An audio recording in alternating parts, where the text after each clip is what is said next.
안녕하세요. 조약사의 건강비책 TV에 오신 여러분을 환영합니다. 오늘은 교감신경을 흔들면 어떤 증상들이 생기는지에 대해서 자세히 알아보겠습니다.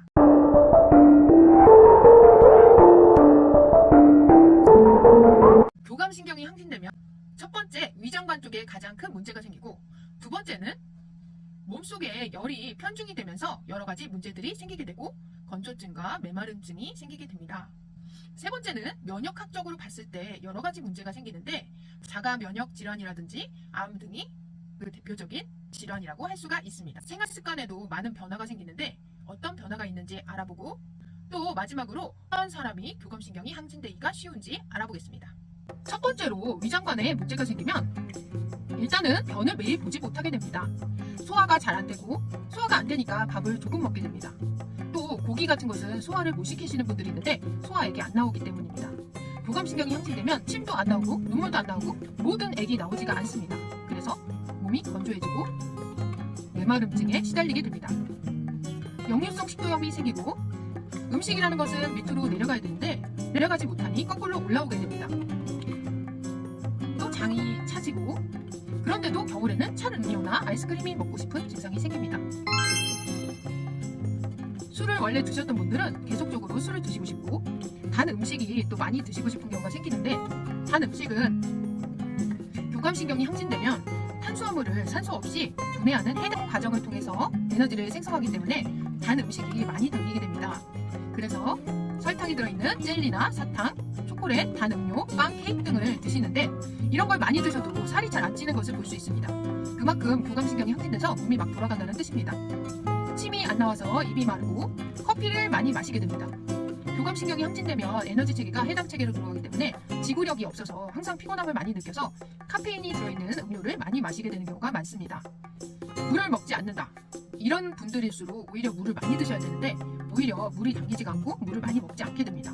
왜냐하면 교감신경이 항진되면 소변을 자주 보게 되는데 그게 불편해서 점점 물을 먹지 않게 되는 경우가 많습니다. 탄산음료를 자주 마신다. 탄산음료를 자주 마시는 것은 소화가 안 되는 원인도 크고, 단 음료가 당기기 때문인 경우도 많습니다. 밥 위주의 식습관, 밥을 많이 먹는데 이것도 탄수화물이 많이 당기기 때문에 밥을 많이 먹는 경우가 많습니다. 술을 자주 먹고, 가스가 자주 차고, 설사를 자주 하거나 변비가 심하다. 설사를 자주 하거나 변을 매일 보지 못하는 것도 전혀 다른 것 같지만 실제로는 교감신경이 항진되면 생기는 증상입니다. 보통은 교감신경이 항진되면 독소가 배출이 안 되기 때문에 변을 매일 못 보는데, 그만큼 교감신경이 많이 항진돼 있으면 또 부교감신경도 과하게 활성이 되는 경우가 있어서 이런 경우에는 또 설사를 하고, 변비였다가 설사를 반복하는 과민성 대장증후군이 생기기가 쉽습니다. 또 교감신경이 항진되면 입맛이 없게 됩니다. 교감신경이 항진된다는 것은 우리 몸이 굉장히 긴장을 하고 어디 전쟁터 나가기 전 상태를 말하는데, 전쟁터를 나가야 되는데 입맛이 있을 리가 없습니다. 두 번째로, 열이 간과 심장에 편중이 돼서 생기는 여러 가지 열증 증상에 대해서 알아보겠습니다. 열은 항상 위로 올라오기 때문에 눈이나 코가 많이 건조할 수 있습니다. 그래서 눈이 뻑뻑하고 눈곱이 나오고, 또 코에서는 피가 나오는 증상이 생깁니다. 심하면 정맥이 부풀어 올라서 코피가 막 터지기도 하고, 또 목이 건조해서 마른 기침을 하고 몸도 건조해지고, 특히 손톱 옆에 각질 같은 게 많이 생기고 손발에도 각질이 많이 생깁니다. 몸속에는 열이 많지만 손발은 항상 냉하고 온몸이 떨리기도 하고 눈밑 떨림이 잦고 근육 경련이 잘 일어납니다. 또 이런 의미로 하지 불안증후군이 생깁니다. 이런 떨리는 증상들은 왜 생기는가 하면, 교감신경이 항진되어 있어서 혈관이 수축되면 순환이 되지 않기 때문에 근육을 떨리게 해서라도 순환을 시키기 위해서 몸이 떨리는 것입니다.